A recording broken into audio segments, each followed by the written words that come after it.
Hi, my name is Artur S, and here is what I basically sent to Mayor Emanuel on June 11th, earlier this year. I will be reading it from my other phone, basically the email and what was exactly included in this email, and then I'll follow up with several more videos related directly and indirectly to everything I'm doing right now. So here we go. Sent June 11th, 9:08 a.m. Dear Mayor Emanuel, my name is Artur S. I've lived here in Chicago for the past 20 years. As most of us residents of the Windy City, I have just very recently learned about Chicago Tribune investigation into CPS student sex abuse scandal, and my main intention is to advise you that I'm in a possession of credible information related closely to that news. Information that will undoubtedly shed plenty of new light on this ongoing scandal, expand significantly its context, and most definitely will offer numerous new investigative leads into it. You, Mayor Emanuel, as our city's CEO, must be made aware of this basic fact. As shocking as it may sound, it's very likely that the scope of this misconduct will become much broader than what has been already concluded in the Chicago Tribune investigation. In other words, I'm afraid the facts revealed by the paper may just be a proverbial tip of the iceberg.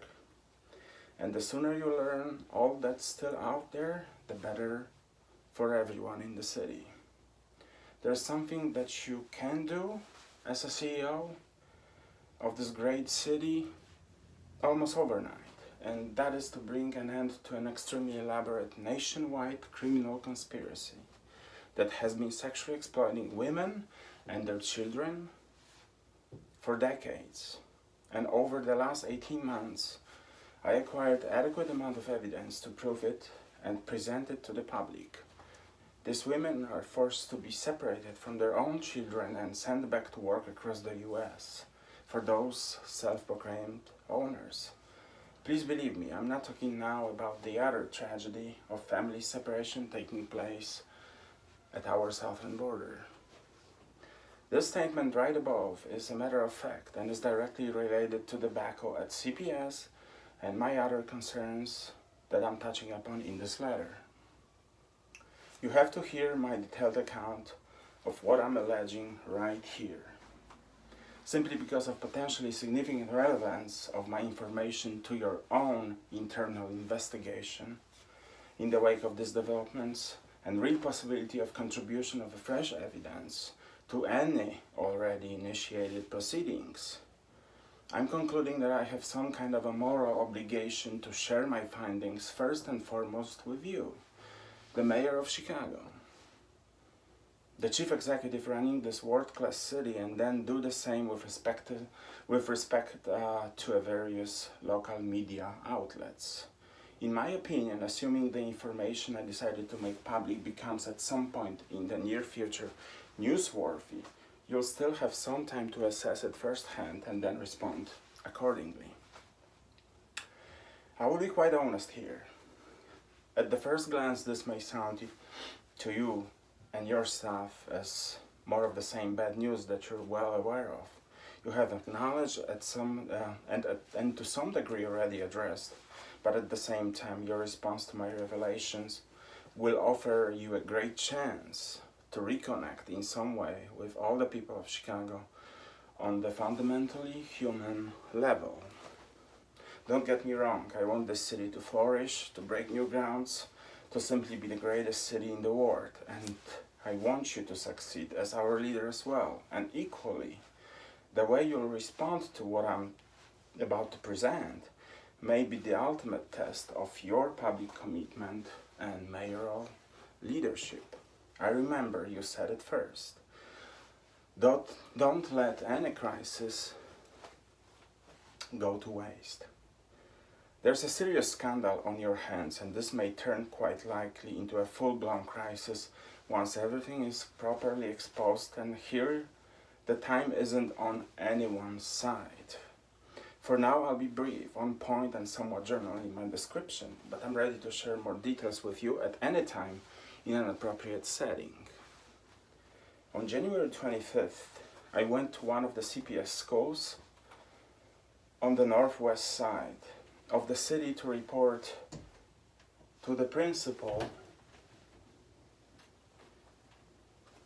the fact that I had the reason to believe one of his former female students, who is still underage, may actually be a victim of an ongoing sexual abuse or exploitation. In early January, doing my routine search through personals on Backpage, this was related to a friend of mine, actually, who went missing in March 2017, and who I suspect became a part of an extremely elaborate sex trafficking scheme. I came across a post of a girl kneeling down on the bed with the contact phone number written on a piece of paper attached to her body.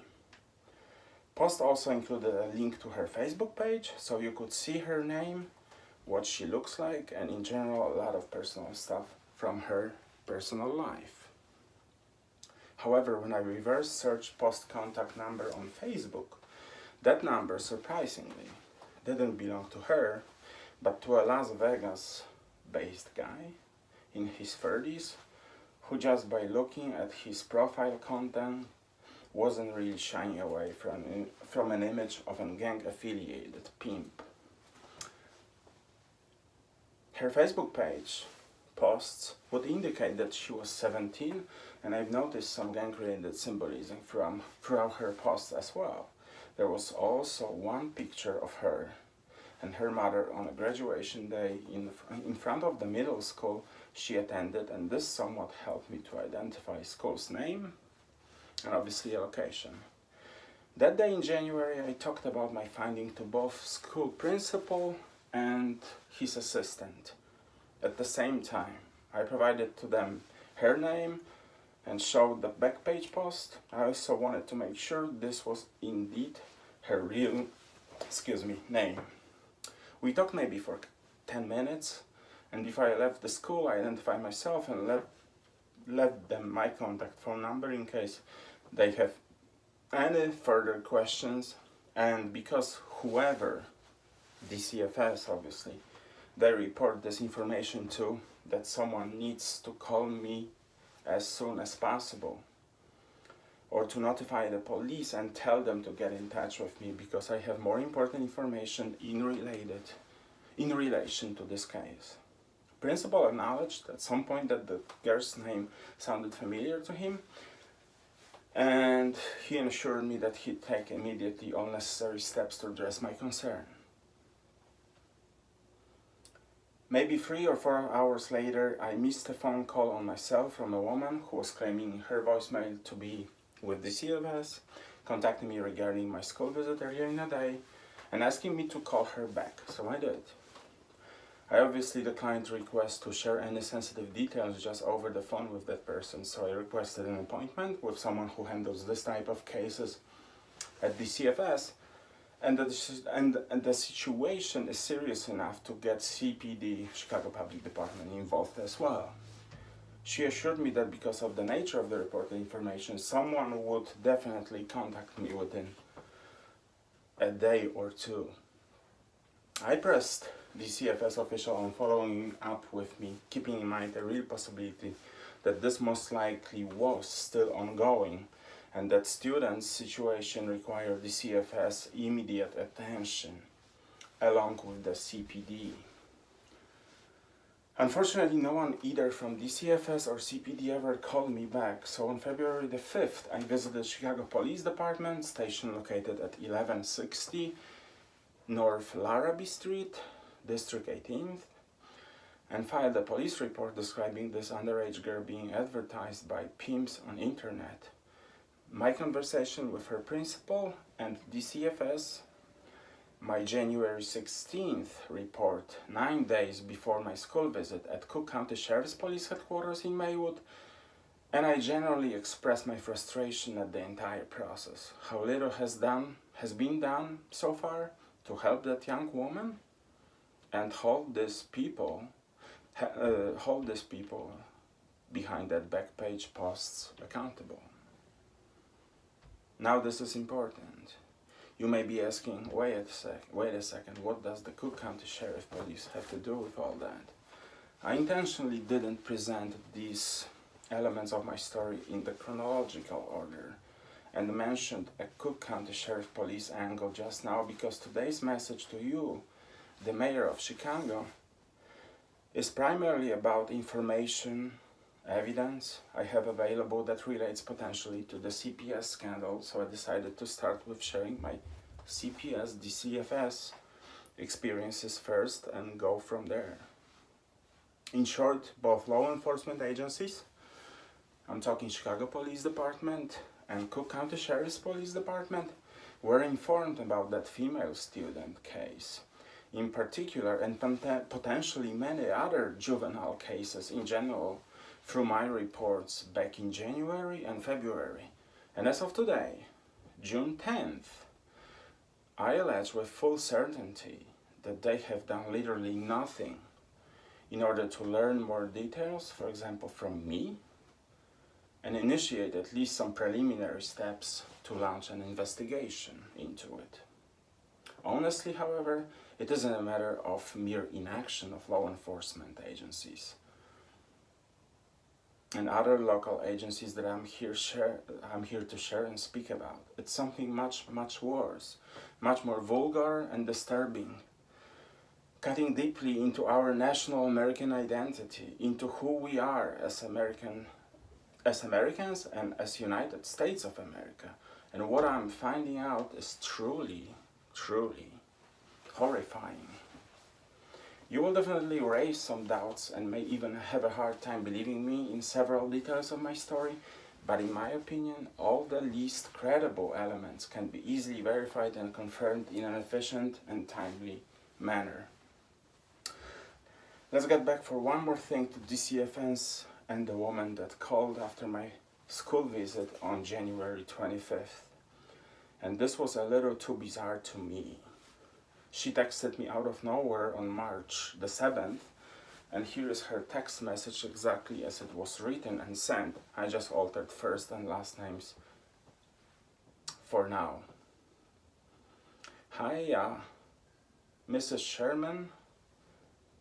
It's Anna from the CFS. I came to your house back in January. I want to close out the case, and I was wondering if I could stop by this week to close everything out. First of all, I don't think I was ever officially communicating with DCFS, but I doubt they use texting to get in touch with parents and update them about as sensitive matters as this one. And secondly, this woman sends this important message to a wrong number. And out of all phone numbers in this universe, she just accidentally texted me, the guy who she didn't even bother to follow up with after acknowledging the seriousness of that student's situation. Oh, and out of all messages that she could have sent accidentally to me, she selected a message notifying me, notifying student's mother, Mr. Sherman. The name is altered, just to remind you, about completing and closing the inquiry. I called the CFS on 2 separate occasions to ask them to verify and confirm whether this person was indeed a DCFS employee, and both times the name and her phone number came back negative. This woman turned out to be a total fraud. This fact alone should be extremely troubling. However, I've been asking myself a following question ever since. With all this being certainly connected to the principal, assistant principal at that school, what was a real reason behind this amateurish cover-up of some sort? What drove these people to go to such a great lengths and that enormous amount of professional risk undertaken? Principal, assistant principal, had to be somehow worth the cost, right? On April the 9th, I felt to clear at least something up regarding the message from the CFS woman that ended up in my court. Just in case this one was intended indeed for me, my response was subtle yet loud and clear. Anna. Name was altered. It goes without saying, that's what I texted her back. Anna, it goes without saying that you're a fraud and you've never worked at DCFS. I took note of that long time ago, quote, end of quote. Since she was using iPhone and she had the send request receipts turned on, I know she or who knows who read my message shortly after. Before I wrap it up, let me just highlight other significant elements of what I plan on revealing, Mr. Mayor. The principal and his assistant at that school are, in my view, in some way compromised, and I don't mean in a positive way. Details are available. This female student case is in indirect way connected to a friend of mine that went missing in early 2017. Both Chicago Police Department and Cook County Sheriff Police Department, including Sheriff Thomas Dart himself, have to explain and justify their egregious rejection of my claims, or worse, in relation to all the wrongdoing with the CPS, DCFS, and One Hope United. Actually, I wouldn't call it only a rejection because in reality it came down to something outright unthinkable. And I have details of this as well.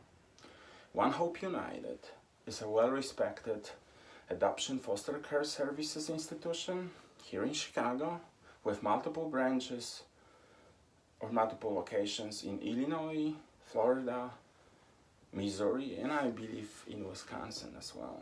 However, I have a reason to believe their ranks employees have been compromised by association with organized crime, and I can point out a direct correlation between the CPS scandal and potential misconduct at One Hope United, with details available as well. As frustrated and angry at lack of any progress, after my reports both to Cook County Sheriff Police and Chicago Police Departments, I personally presented in March my detailed account of that underage female student case to a local FBI office in Chicago, and supplemented that with other very important information that was pointing out to a much broader criminal conspiracy related to her situation. Have details about that sex trafficking scheme as well. As a matter of fact, regarding to the FBI, for the first time I indicated some potential misconduct with the CPS and other public school systems in the country was during my first visit to their office way back in December 2017. I described to an agent a case of my friend who went missing in March 2017, and I strongly suspected to have her being a sex trafficking victim. Now I can connect cases of these two young women together and much, much more. I wonder what did FBI conclude regarding all the reports. By then it was 8, now I believe it's like 11. And I submitted to them, if anything. I can also prove an association of the recipient of President's Volunteer Service Award, one of the recipients, with organized crime and her connection to Chicago, and in some way to our CPS scandal as well. She volunteered in California public school systems, and that may likely confirm that we're not only school system that may in all likelihood be plagued by this type of scandals. Just one more nuance, Mr. Mayor. Since I mentioned organized crime, I just throw this one into the mix. Again, I have a reason to also believe that Uber, ride-sharing company, covered up some wrongdoing on their part earlier in this year in relation to my attempt to file a complaint against them. This isn't really directly connected to CPS scandal, but this involves some individuals using their app platform to facilitate potentially criminal activity. If all that in reality turns into a crisis, then once again, all that may present itself as a great opportunity to showcase and prove to all the people in Chicago and the suburbs that you truly care about them, that you'll always firmly stand with women and children in their struggle against sexual violence, that you will never abandon them in need, and that well-being of our children and their education will never come off the top of your mayoral agenda. Unless, of course, you don't and you won't. Hearing me out costs you nothing and will mean much, very much, to plenty. Respectfully, thankfully, and available at any time, Artur S. That was June 10th or 11th. It's September the 8th today, and this is a few days after Mayor Rahm Emanuel decided not to run for the third time as Chicago mayor. Stay tuned. Thank you.